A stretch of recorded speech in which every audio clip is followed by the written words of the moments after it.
Thank you, everybody, for joining us tonight for Understanding Special Education Basics in Illinois. This is a presentation put together for foster parents to understand special education basics to help serve the students that they are supporting within their homes.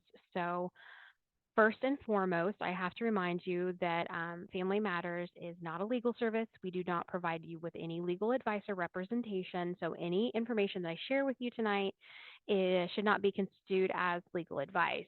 We are a project that's funded underneath the U.S. Department of Education, but that doesn't necessarily mean that the views that we have are supported by the U.S. Department of Education. So, we do operate under a federal grant.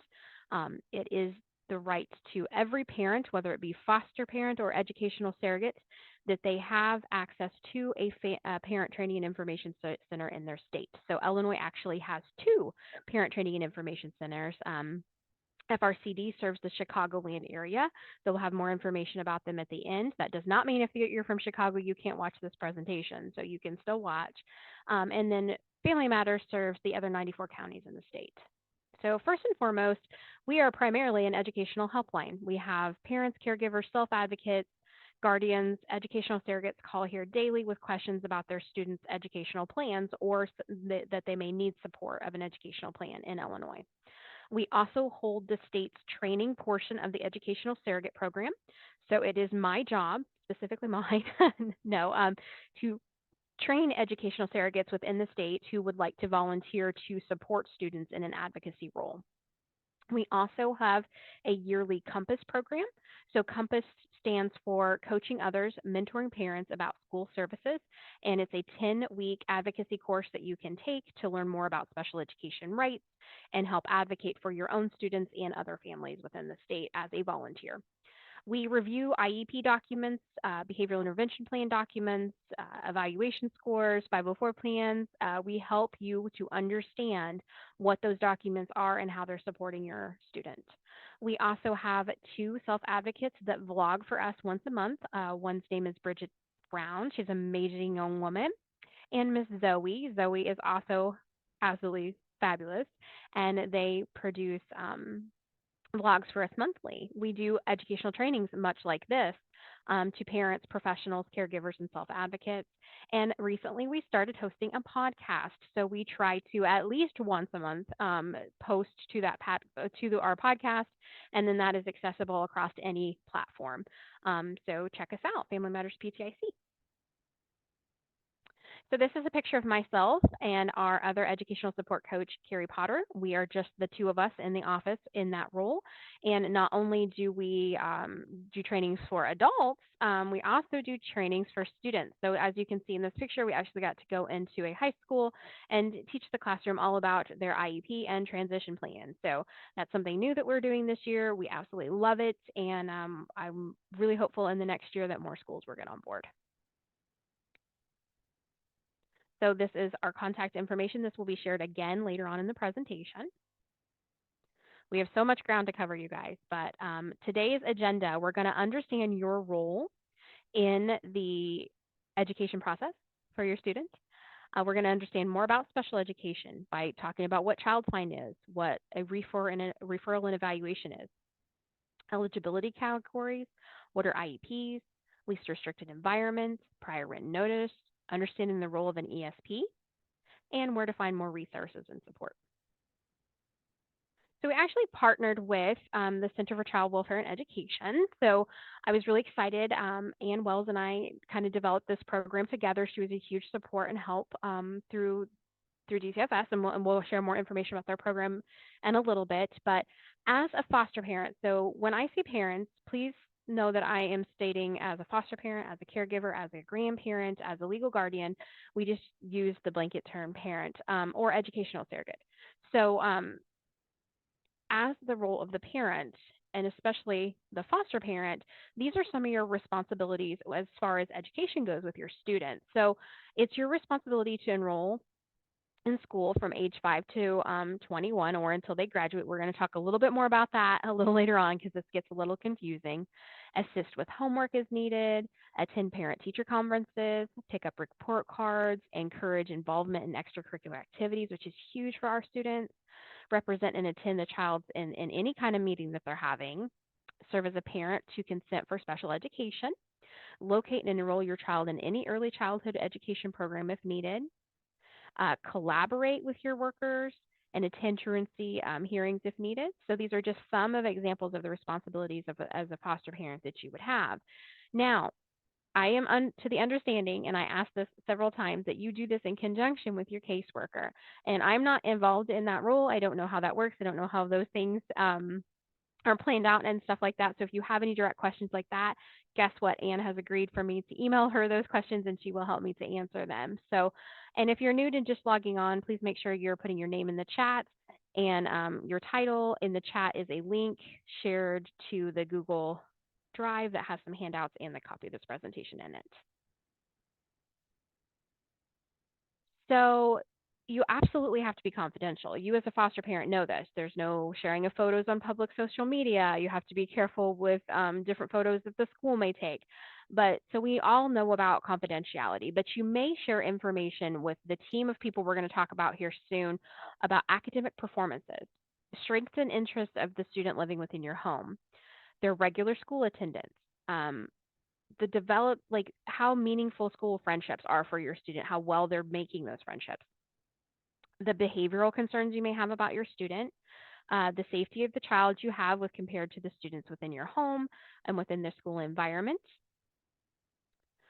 addressing childhood trauma that your student may be struggling with, and any other information for that you may need for your student.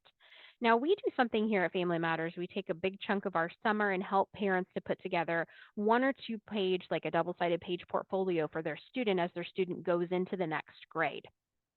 In that portfolio, whether our student needs the support of an IEP or a 504 plan, or just may have struggled in the previous year, it talks about, hi, my name is. It shares a picture with. These are the things I really like. These are the things I respond well to. This is my learning style. This is what I'm working on this year. This is what works for me. This is what doesn't work for me. And we do that over the summer so parents can then share that with the next year's team. But for a foster parent, sometimes you may get a student in the middle of the school year. So this is a service that we could offer to you as well to help to put together that portfolio. And I understand with your foster parent, with your foster students moving into your home, you may not know a lot of the answers to those questions. But that's where we can also help you to communicate that with the school and say, this would be great for everybody to know about my student. My caseworker gave me this information. This is what information that we found in our home so far, and this is what would be helpful for you.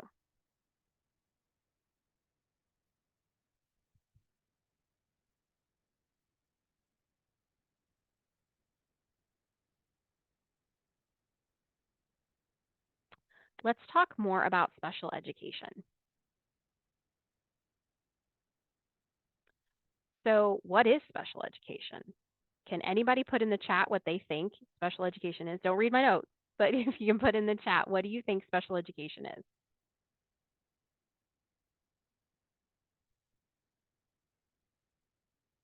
So special education is a set of laws, one federal big law called IDEA, and small Illinois school code laws that protect a student with a disability's right to have access to the general education or to the school environment. So it wasn't that long ago in the past that students with disabilities didn't have access to education. In fact, in Chicago, as early as I think the 30s, maybe a little bit later than that, there were still ugly laws in place stating that people with disabilities couldn't be in public, let alone have access to education. And thankfully, we as a society have moved forward, and now our students are included in education. So special education means that a student requires specialized design instruction. Okay, so they have a disability. We've identified that that disability in some way impacts their education. And what impacts means is their disability is prohibiting them to learn like everybody else. Now, there's different ways we can support that student with different types of plans. An IEP, which is what we're going to talk about in a few minutes, is a plan of specially designed instruction to help support that student. We've evaluated a student. We've seen that these are the areas in which the student has a deficit, and we've wrote goals to support that student. Another option is a 504 plan, and 504 plan comes from Section 504 of the Disability Act. So it's a different type of federal regulation than an IDEA. Section 504 states that a student can't be penalized or disciplined for having a disability. Now, don't just think discipline like get detention, okay? We're talking about things like punished, like a 0 on an assignment because they struggle with time management, or not being able to attend a field trip because they need the support of a wheelchair, things like that. So, a 504 plan can put a set of reasonable accommodations in place so that that student can be included in their education.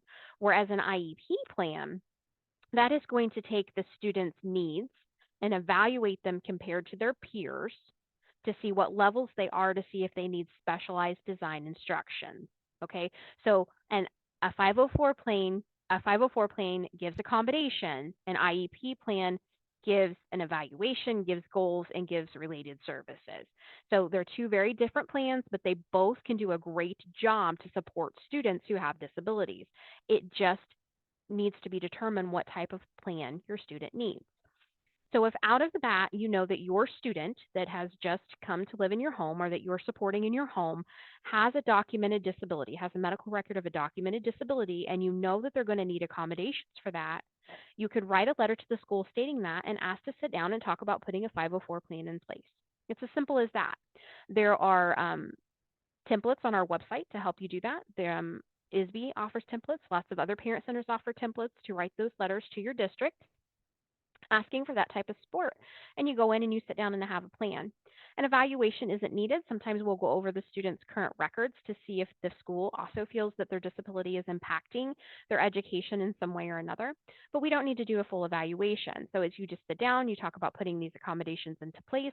And if that doesn't work, you contact your parent center and when we help you communicate with your school. Okay.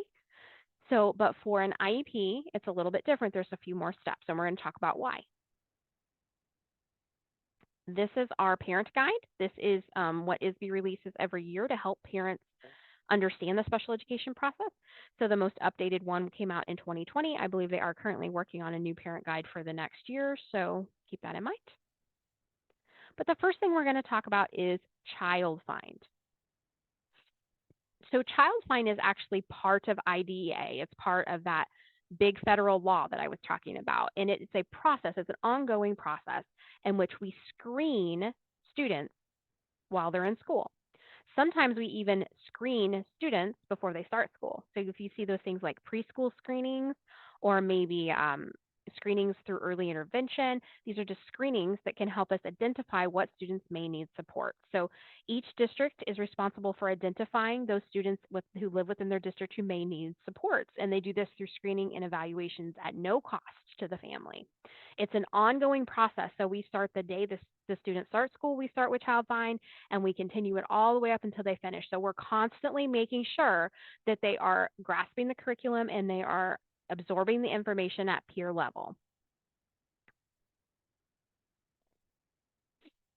Now, for students who are attending private school or being homeschooled, it's also the district's responsibility to evaluate that student if there is a concern from the parent. But how you would do that then is then you as the parent or you as the private school in communication with the parent could contact the district and state, my student attends a private placement. I'm worried about XYZ. Could they have an evaluation for special education services? And we're going to talk about those evaluations here in a few more slides.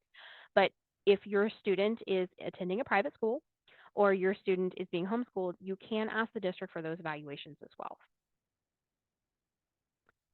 So again, ongoing. We're going to be doing this all the time, and that includes early intervention services. So if your student is receiving early intervention services, meaning birth to 3 intervention services, they are constantly being evaluated for the need of services by their therapist and by their IFSP coordinator. So when they are finished or almost finished with their EI or early intervention services, a referral at that point may happen to the local school district. Again, we're going to talk about referral in just a second. But what are these screenings? What do they look like? You guys remember the food guide pyramid a few years ago? It looks something similar to that. So it's a 3-tiered system. The green at the bottom is just district-wide assessments or district-wide screenings. So it may be the weekly spelling test. It might be that book report that every 4th grader had to write. It could be the the behavioral system that the school has in place. I'm sure they call it something differently. My district calls it caught being good, or it's an incentive to earn a field trip or earn a pizza party. So this is just a way that a district kind of sees what all students are doing, what all students are learning. This is the curriculum they have for their students, and they are monitoring it. How well is each student doing? How are they grasping it? Now, every student is different. So not every student is going to learn at the same level. So let's say you have a large group or a medium-sized group of students that are not grasping the material. They're not making the progress that the school district thinks they should be making per their curriculum. Those students will then move up into that yellow category, that tier 2 category. We're going to start giving the students some intervention. Now, intervention looks different for each district. But if your student moves into this category, this yellow category of needing that intervention, you are going to start receiving paperwork home stating that they're receiving RTI. We call it RTI, or response to intervention. And it might be that the student then would set in on the entire math class. And at the end of the math class, when the other students are doing independent study, they may move closer to this teacher with a few other groups of kids and go over the material again. Or they might have a few extra minutes at the end of the day during study hall to receive more instruction on it. The big thing about RTI is it's in addition to the services they're already receiving. Okay. Sometimes RTI is done by an LBS1 or an intervention specialist at the school. Sometimes it's done by the general education teacher, but it is monitored. That's the biggest thing. And you should be getting notes home or progress reports home along with report cards that say, these are the interventions provided for your student. This is how well they're doing. So the whole goal is to show that with these interventions that other students are receiving in the school, so we're not individualizing anything at this point, your student is making progress. There are going to be a few students, though, that still don't make progress. And that's when they move up into the red category. That red category states there may be something else going on. Okay, we as a district may need to look more closely at the student. So as you can see, we're monitoring more than just academics here. So we got academics, we've got behavioral, and we have our social and emotional learning for our students. So if they start to show a deficit in any of these areas, they can move up to other interventions. Okay, so it's a great system. It works pretty good for the most part. But you as a parent can sometimes see a struggle before the school sees a struggle. That's normal. If you would see that your students starting to struggle, this is where you can communicate with your district. We always recommend that you communicate in writing. It's easier for you and the district to keep track of and state, I'm worried. Johnny's had 4 failed spelling tests in the last 4 weeks. I'm worried he may need more support. It's okay to have those conversations. You're not asking for anything specifically right now. You're just stating, I'm worried. Can we talk about things? And then maybe then we will start to initiate RTI, or maybe then a further evaluation might happen. So the difference between screenings and evaluations are screenings is the process for reviewing all children in a given group. So for the purpose of identifying certain individuals that may need further support. It's done to determine which students are in need of evaluation. An evaluation is done to determine if a child has a disability and requires special education services. All right. So let's say Johnny here. I'm sorry. There's something going on here. Okay. I'll read that in a minute. I'm sorry. My ADHD, when the chat pops up, it's hard for me to focus. So let's say that Johnny has been receiving that RTI intervention for a good semester or trimester, depending on what your district does. And Johnny's been receiving that RTI intervention, but he's starting to struggle. You're seeing that it may not be as helpful as what the school thought it might be. You're not seeing his benchmarks move up. What happens next? Well, this is when a referral can happen. So foster parents can consent for a referral for special education. Okay, you can consent for the referral to happen. You can consent for the evaluation to happen.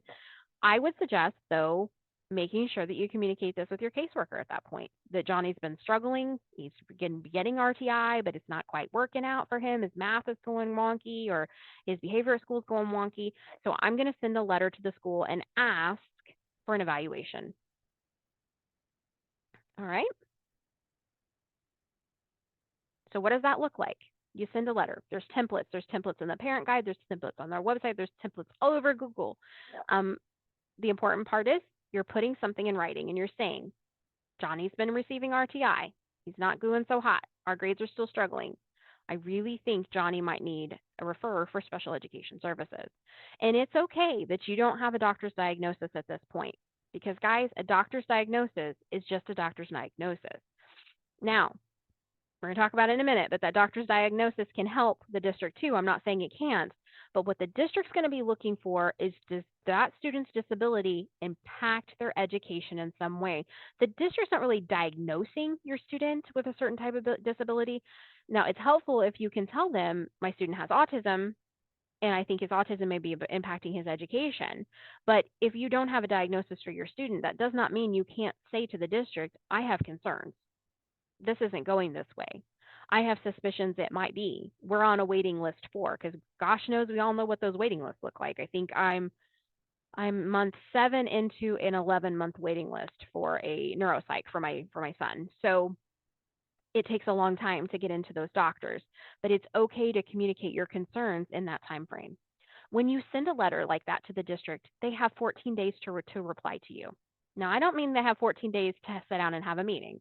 They have 14 days to respond back to your letter to say, hi, Mrs. Mars, we hear your concerns. We have some concerns about Johnny too. Let's sit down and talk about them. Okay? Now, you're not the only person that can make that referral. Any teacher or staff member working with your student can also make that referral. Your doctor can make that referral. Your child's counselor, whether in school or out of school, can make that referral. And your DCFS caseworker could absolutely make that referral. Or another intact agency you may be working with could make that referral. Anybody connected to the child that has a weigh in on their education can make that referral to the district. Now, you've made the referral, you've went into the school, and you're sitting down. You're like, I don't know what's going to happen here. You then can state your concerns to the district. You can say, I have X, Y, and Z concerns about Johnny. How can you help me? What can we do? And the district at that point can say, okay, we've read through your stuff. We understand Johnny has a diagnosis of autism. The teachers have also had some concerns. Could we talk about doing a domain meeting?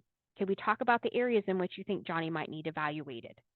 And those areas are his academics, the way he functions in school, his behavior, his communication needs. If you have any cognitive or intellectual concerns about Johnny, you're going to talk about all of these areas. And when you talk about these areas, they're going to be making notes to the side because it's important to talk about each of these areas because sometimes you might have a concern with his academics, but the school is seeing a behavioral issue or they're seeing a functioning behavior or functioning issue, like he's having trouble organizing his papers or bringing his work to class. These can run together into things. And when we look at both of these angles, we can better determine what supports Johnny may need. Now, I don't want to mislead you. Just because the school agrees to an evaluation doesn't mean they're agreeing to give him supports for special education. The evaluation then determines which areas Johnny may be struggling in, and they compare it to the peers that Johnny has in his classroom. Now, if Johnny's not performing at peer level, then we'll talk about, is it a disability that's causing this? So Johnny's performance or the way Johnny is responding to the curriculum in the classroom we can't write an IEP based on lack of instruction. So some of our kids that come into foster care do have a big gap in their educational services for various reasons. The district may see that and they might apply more RTI intervention or they might apply more support here or there, but we can't just base special education services due to the fact that the student hasn't had instruction. But we do have to look at all different areas and make sure that Johnny isn't going to be even more behind than other students. And also evaluating for an IEP isn't a deference for retention either. So it's May for those students who are going to be or the district wants to retain. That's you've already had that conversation, but this conversation should be happening well before the end of the school year. Okay, so just remember and have in the back of your head, you've met with a domain. We've had our domain first. Now we've had now we're talking about evaluations. And the school is going to evaluate Johnny in all these different areas that we had concerns in.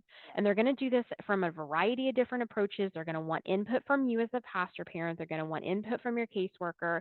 They may request the district, or they might request from you any medical records that you might have that would impact Johnny's education. Okay. They're not asking you for his history of medical forever. They're just saying, does he have any diagnoses? Does he take any medication?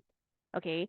Um, if maybe he's taking this medication for a blood pressure issue and that could cause drowsiness and that's why he's being tired, like, so that's why they're asking you this information. You can share information like that you have available to you with the district as long as it has educational concerns in mind. Should you ever wonder if you can or cannot share those concerns, absolutely ask your caseworker.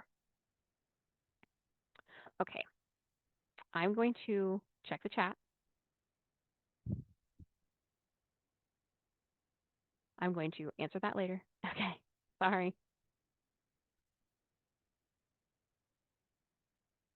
I promise you I will get to that question at when we finish up here. Okay. So guess what? We evaluated Johnny and they found him eligible for special education. Now that they found him eligible, we have to put him in a category. And the reason we put in categories is because then we can identify what supports best fit that student. All right. In Illinois, there are lots of different categories. We have one unique category in Illinois that other states don't offer. Some do, but not all states. And that is this one, developmental delay. Developmental delay means that the student's development has been delayed and they're a little bit behind their peers and they need the support for specialized instruction.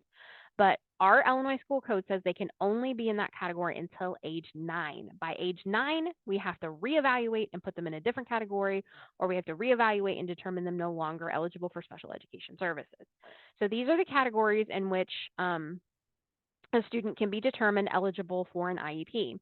So autism spectrum disorder, deaf and blindness, deafness, developmental delay, like we just said, emotional disability, a hearing impairment, an intellectual disability, multiple disabilities, an orthopedic impairment, specific learning disability, speech or language impairment, traumatic brain injury, or visual impairment. Yes, domain means happening before the evaluation. You will have a domain meeting before the evaluation happens. The domain meeting is where you sit down and talk about your concerns in different areas, and then we apply those concerns to what evaluations need to be happening. So now we've done the evaluations and we've determined Johnny is eligible for special education services, and now we're going to put him in an eligibility category. So this, I know up until this point, you've had a lot of information that's been a little confusing, gets a little bit more confusing at this point. So you can be put in an eligibility category even if your medical diagnosis is something different. Because remember, the school is looking for a disability that impacts your education. Okay, so we see this a lot. A student might have autism spectrum disorder, and they might also have a language impairment. So their primary eligibility would then be speech and language impairment. Now, sometimes a school will give you a secondary eligibility. You can actually have up to 8 in Illinois. I've never seen that many. I've only seen 3, but you can have up to 8. And then they would list your autism as your secondary eligibility. Now, the school is not stating to you that your child does not have this disability. They're just stating that the disability doesn't impact their education. So for our students with ADD or ADHD, we may see them in other health impairment as an option. For our students, specific learning disability is for anything that it's a specific disability that impacts your ability to learn or retain or put out information. And we see this in areas of math and reading the most. They're all the DISs, the dyslexia, the dyscalculia, and the dysgraphia are in here a lot. There's some resources shared in the Google Drive that are great on understanding specific learning disabilities. And actually, Illinois has a specific learning disability project that is phenomenal to help parents, educators, and caregivers and professionals understand what specific learning disabilities are. So if your student is put into that specific learning disability category, things are just slightly different, meaning that the disability that they have is not from another type of disability. It's all about that specific learning disability. So your eligibility category Doesn't necessarily determine your placement. It doesn't determine what related services you will receive, and it doesn't determine what kind of modifications or accommodations your child will receive. But it does help the district to point you in the area of which supports you may need, especially when it comes to students with autism spectrum disorder. Now, if you have a diagnosis, a medical diagnosis of autism spectrum disorder, and you have an IEP, you will need to have a portion of your IEP that's called autism considerations. And we have some great resources on that. In fact, we just had Reagan Carey from the autism program do a presentation on understanding autism considerations, and you can find that on our website. But autism spectrum disorder is an eligibility category, but there are often times when our students may be placed in another eligibility category. They still need to have that autism consideration page attached to their IEP. So again, these are the areas you can have up to 8 in Illinois. I've never seen that many, but you can have up to 8. And putting you in a category helps to determine what services you may need. Okay, it does not necessarily mean if I'm in the category of traumatic brain injury, I can't have speech services because I'm not in a speech eligibility category, but it does help the team to point to the related services you may need. So they're making sure they're looking at certain areas. Okay, now we have an eligibility category, guys. It's time to talk about designing that IEP. Our kids with IEPs have a designed specialized instruction. But who's on that IEP team? Well, you are, the foster parent. The student is part of their team. Now, normally students don't attend these meetings until age 14, but we do like them to learn about the fact that they have a disability, be proud of their disability, know that they have an IEP so they can share that information with their teachers and other people, helping them to be educated. So they are a part of the team. They're just not usually a physical member of that team until age 14. The general education teacher at your school will be there. A special education teacher at your school will be there. Sometimes educational agencies, like local agencies, like your students' special education co-op will be there. An evaluation person, so someone that helps to evaluate your student and can explain those evaluation results to you and on a level you can understand is there. And then others with knowledge about your student or special expertise about the student. So that might be someone from an outside agency that's helping. That might be someone like myself or Carrie, educational support coaches. It might be an advocate from other programs like the Illinois Guardianship or Advocacy Commission or Equip for Equality. These are all people that have your student's best interest in mind. So think about your student. He's sitting in the middle of this round table. There's no sides to this table. We're all there with the position of making sure your student learns better. There's no sides, there's no teams. We're all on one team and we're all working together for the best outcome for our students. And I know sometimes it can feel like we're not working together, but that should be the point. We're all working together.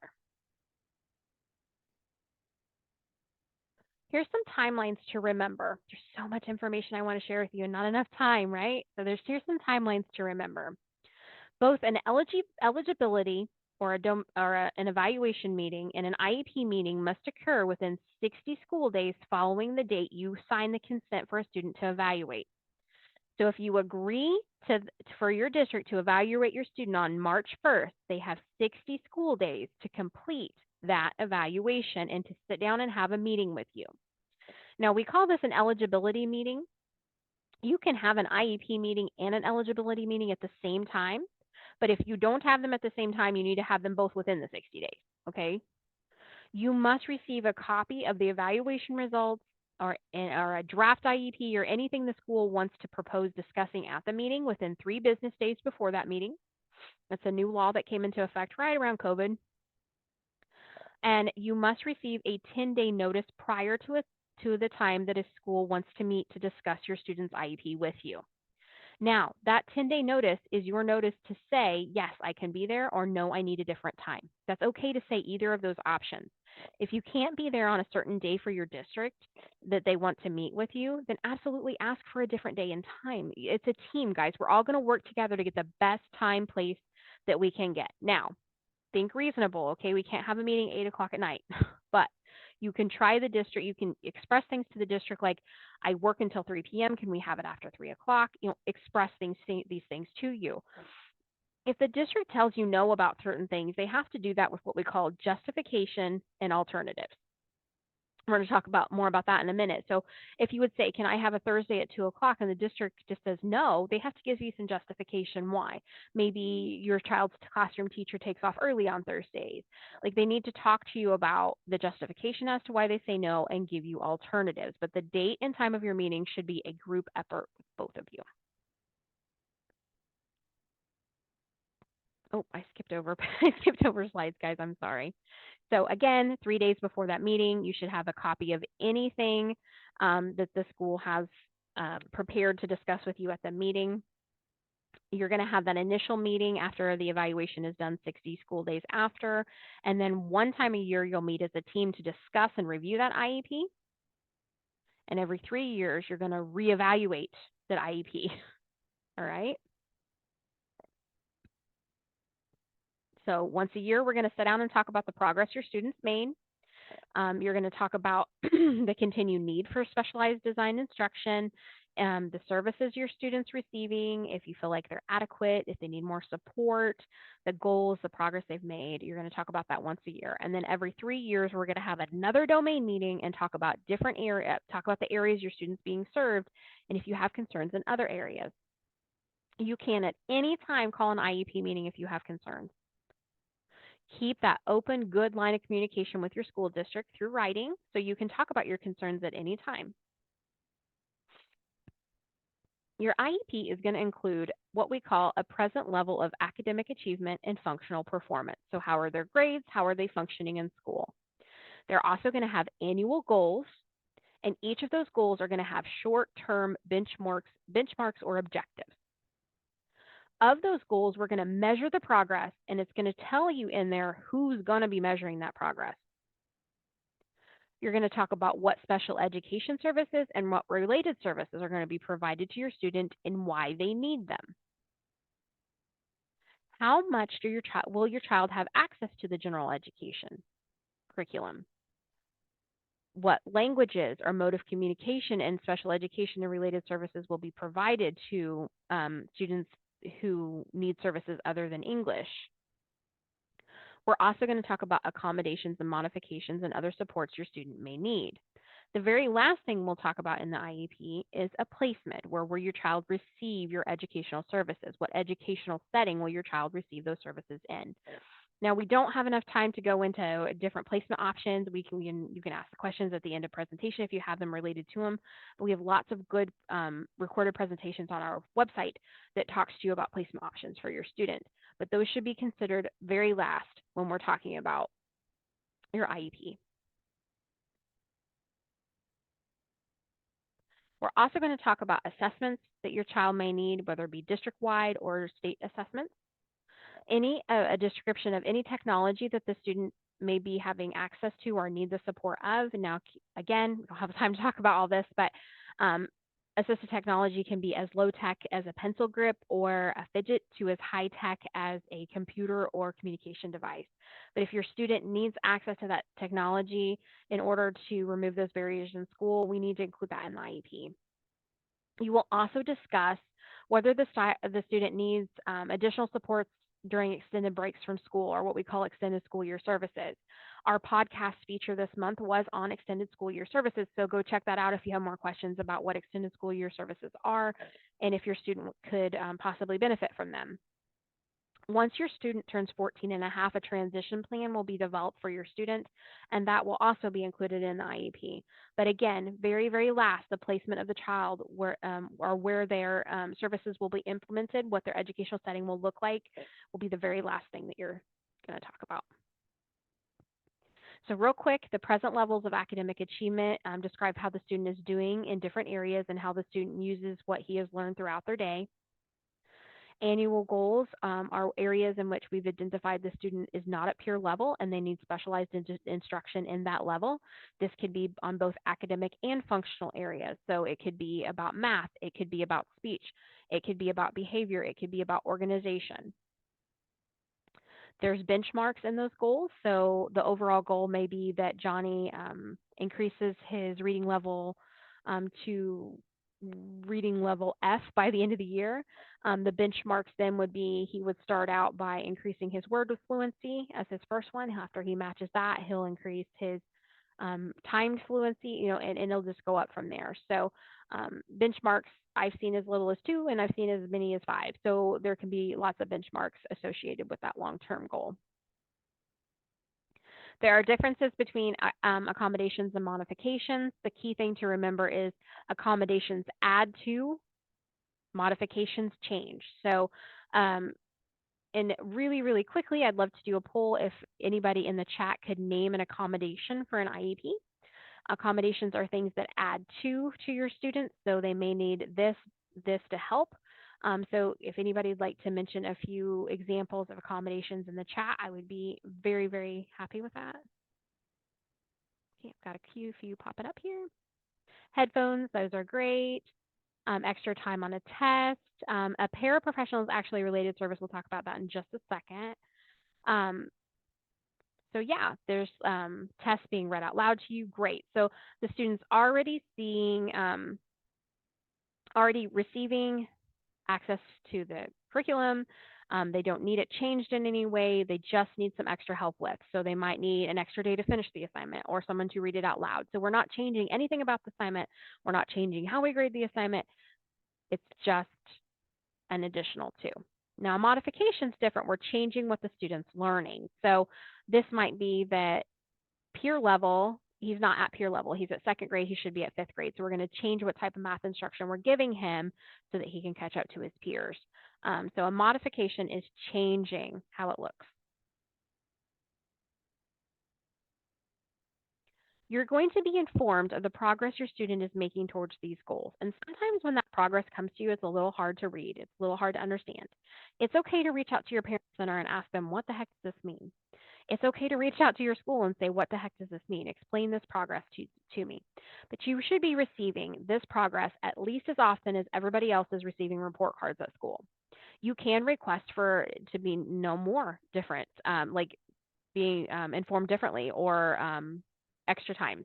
I do this a lot with my student starting a new goal. I'll say, hey, for the first month, can we check in once a week to see how she's doing with this goal? So just remember that you should be receiving progress towards those goals when report cards come, but you can communicate with your team about receiving it more often.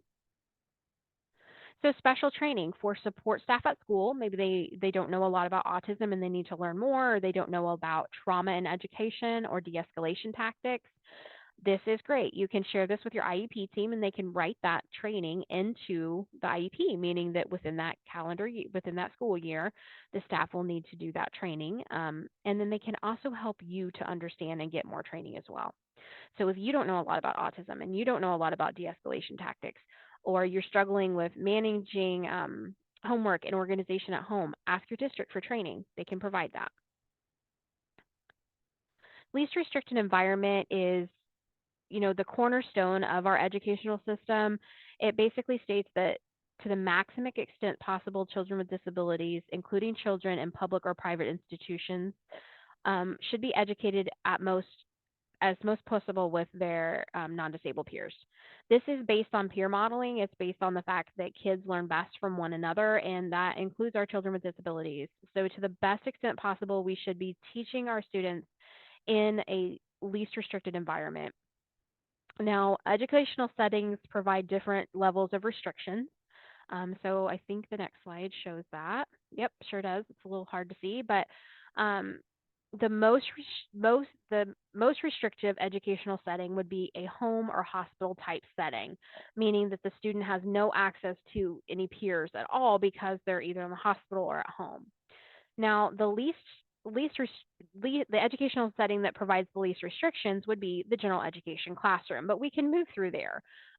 So we may move up to a resource room. Next one might be a self-contained or cross-category classroom, a therapeutic day program, and then a residential facility. So the most important thing to determine here is that your disability category, the supports you need at school, and your related services do not determine placement.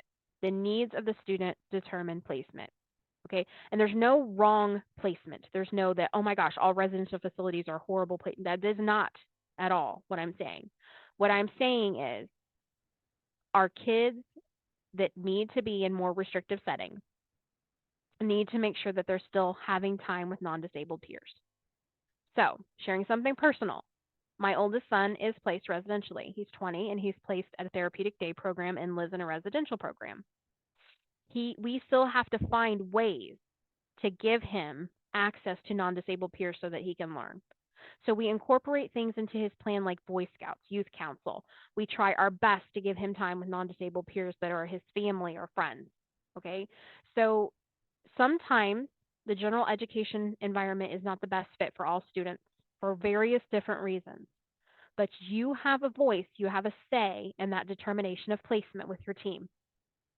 If a placement change is going to be proposed to you, then you will receive a letter in the mail to have an IEP need to talk about that placement change. And you have the right to say, why do you consider a placement change?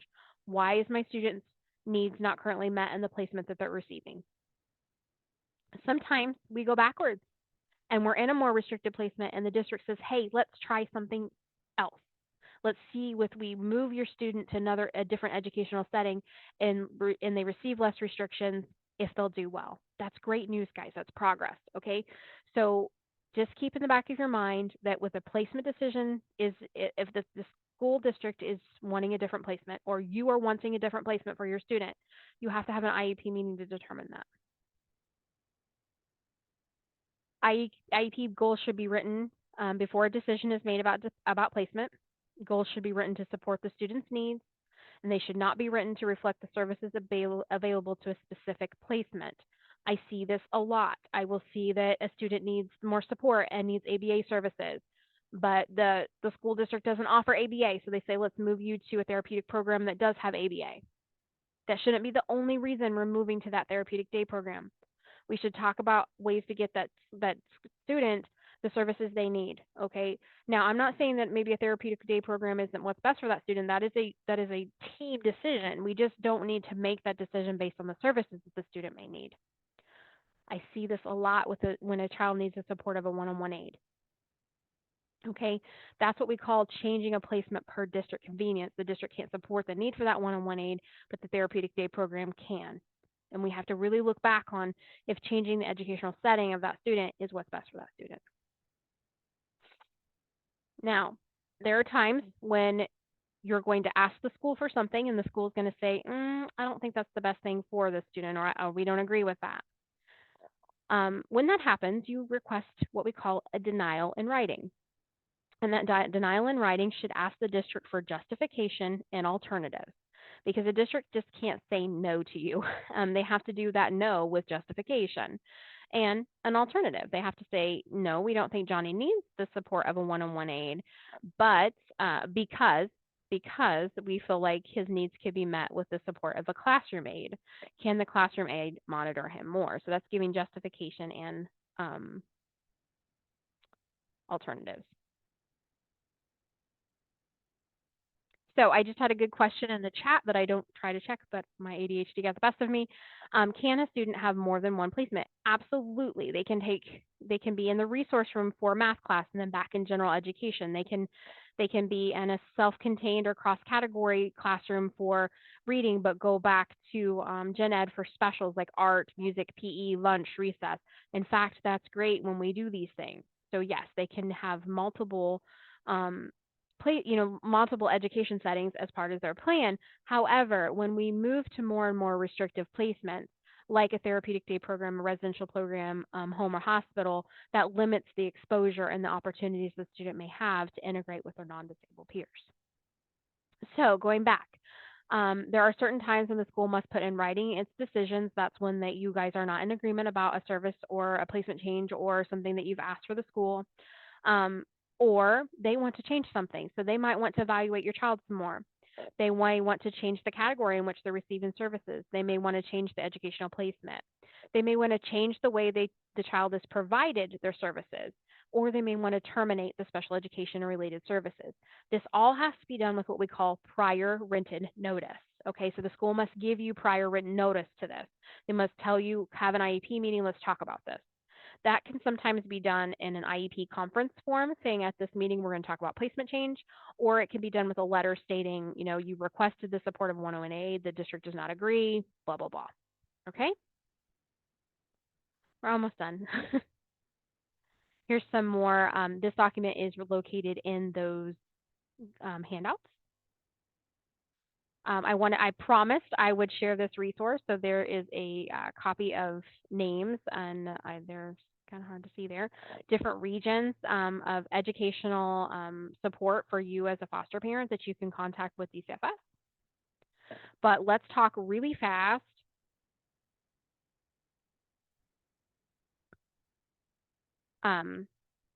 about what an ESP is, and then I will get to the questions portion where I can answer everybody's questions in the chat, I promise.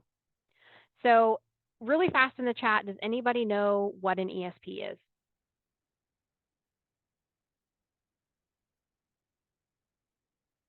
No.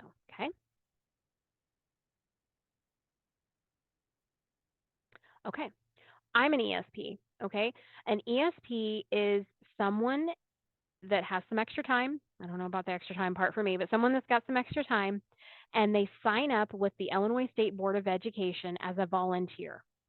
And we at Family Matters train them to be an educational advocate for students who are within the care of DCFS, but not in the care of a foster parent. So they act as an advocate for that student because in IDEA it states that a parent has the right to be involved in in the IEP process. So for our students that are within the care but not within the care of a foster parent, they need someone in that role. Okay. So these students may be living in a homeless shelter. They may be living in a residential facility or a group home. They may be in a detention center, a drug rehabilitation center, or they might not be returning to their previous placement. Okay, so these are students that are determined eligible or may be eligible for special education services. Maybe they're in the process of those evaluations or referrals, but they are in a residential placement and they have no legal guardian to act as their advocate, or they're in a group home and have no legal guardian. They may be in a DJJ facility or a hospital type setting.